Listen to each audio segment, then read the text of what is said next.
Saan nga ba matatagpuan ang mother file ng MB file number 1378, 1377, 1308, 1360 at 1384 sa Certificate of Registration ng sasakyan?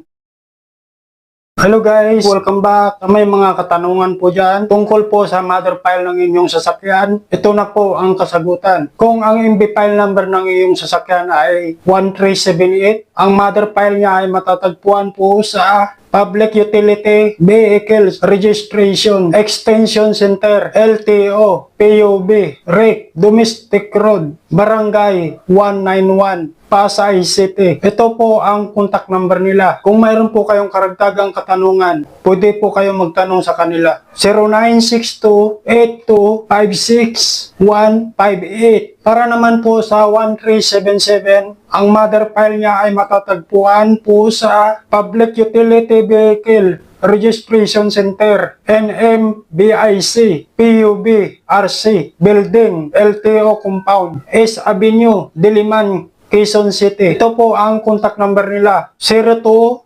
028-921-9014. Ito po ang cellphone number nila, 0916-3333-586. Sa MB file number 1308, ang mother file niya ay matatagpuan po sa Quezon City Extension Office, 173 20 Avenue, Barangay San Roque, Cubao, Quezon City. Ito po ang contact number nila, 02-8398-5518. Ito po ang cellphone number nila, 0945-4310-182.